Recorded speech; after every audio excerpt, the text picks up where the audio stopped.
Okay, hi friends, అందరూ ఎలా ఉన్నారు?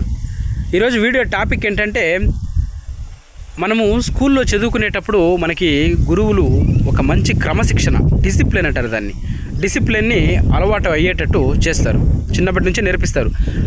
నాయనా, నువ్వు పెద్దోళ్ళని మాట్లాడించేటప్పుడు ఈ విధంగా ఉండాలా, స్కూల్లో పిల్లల దగ్గర మాట్లాడేటప్పుడు, నీ తోటి స్నేహితులతో మాట్లాడేటప్పుడు ఈ విధమైనటువంటి మర్యాదతో, క్రమశిక్షణతో కూడినటువంటి డిసిప్లిన్ ఉండాలా.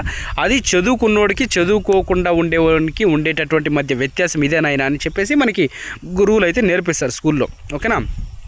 సో ఈరోజు అటువంటిది ఒక చిన్న మెసేజ్ సమాజానికి ఇచ్చేటటువంటి ఒక వీడియో ఇది. పెద్దలని పలకరించేటప్పుడు మనం ఈ తప్పులు చేయకూడదు అని చెప్పేసి. ఓకేనా? ఎటువంటి తప్పులు చేస్తుందంటే, మనం పెద్దలని పలకరించేటప్పుడు వారికి నమస్కారం చేసినప్పుడు వారిచ్చే ఆశీర్వచనాలు మంచి ఫలితాలను ఇస్తాయి అంటారు. నిజమది. మనము మన యొక్క పెద్దలకి నమస్కారం చేసి, ఎగ్జాంపుల్ చెప్తాను, ఏదన్నా ఒక మంచి పని చేసేటప్పుడు మనం ముందుకు వెళ్ళాలి అనుకుంటే మన యొక్క తల్లి తండ్రి ఆశీర్వాదం తీసుకుని వాళ్ళ పాదాలకు మొగ్గన వెళ్తే మన యొక్క పని సక్సెస్ అవుతుంది. మీరు కావాలంటే చేసి చూడండి, నేను చేసి చూసినాను, సక్సెస్ అవుతుంది ఇటువంటి పనులు. ఓకేనా? కానీ ఎవరైనా సరే పెద్దలను వినయంతో పలకరించి నమస్కారం చేసినప్పుడు మంచి ఫలితాలు మాత్రమే వస్తాయి. ఇది సత్యం. కాగా జ్యోతిష్య శాస్త్రం ప్రకారం పెద్దలకు, తల్లిదండ్రులకు, గురువులకు నమస్కారం చేసేటప్పుడు ఎలాంటి నియమాలు పాటించాలి అనేటటువంటి విషయాలను అయితే ఇప్పుడు ఇక్కడ మనం తెలుసుకుందాం. ఓకేనా? విష్ణు భక్తులకు నమస్కారం చేసే సమయంలో, శివుడికి నమస్కారం చేసే సమయంలో తప్పకుండా కొన్ని ప్రత్యేకమైనటువంటి విధానాలు అనుసరించాలంట. 2 చేతులను జోడించి తలపై 12 అంగుళాల ఎత్తులో పెట్టుకొని భక్తి వినయంతో మనసులో ఎలాంటి చెడు ఆలోచనలు లేకుండా నమస్కారం చేసినప్పుడు మంచి ప్రయోజనాలు కలుగుతాయంట. అదేవిధంగా ఎప్పుడైనా మీకు మీ గురువులు కనిపించినప్పుడు నోటితో నమస్కారం అని చెప్పకూడదంట. ఈ మధ్యకాలంలో చాలామంది ఇలానే చేస్తున్నారంట. గురువుకు నమస్కారం చేసే సమయంలో 2 చేతులను ముడుచుకొని వినయంగా నమస్కరించాలంట.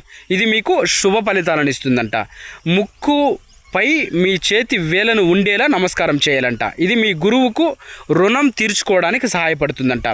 అదేవిధంగా తల్లిదండ్రులకు నమస్కారం చేసే సమయంలో 2 చేతులను నోటికి దగ్గరగా ఉంచి నమస్కారం చేయాలంట. తల్లికి మాత్రం సాష్టాంగ నమస్కారం లేదా గుండెపై చేతి వేసుకొని నమస్కారం చేయడం మంచిదంట. ఇది అత్యంత శ్రేష్టమైనది అని చెబుతున్నారు జ్యోతిష్య శాస్త్ర నిపుణులు.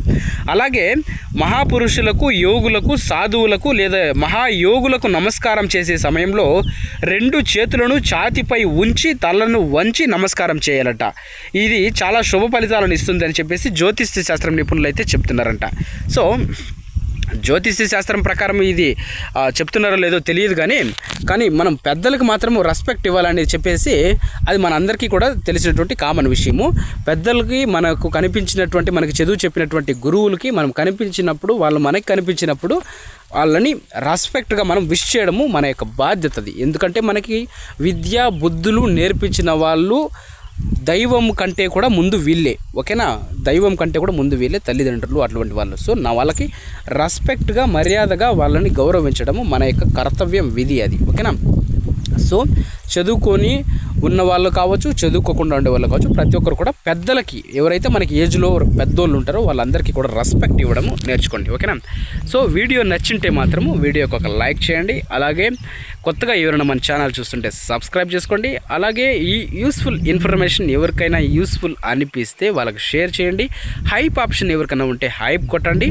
అలాగే ప్రతిరోజు నా వీడియోస్ మీకు రావాలి అనుకుంటే ఛానల్ సబ్స్క్రైబ్ చేసుకొని బెల్ ఐకాన్ అయితే ఆన్లో పెట్టుకోండి. Thank you so much for your support. Okay.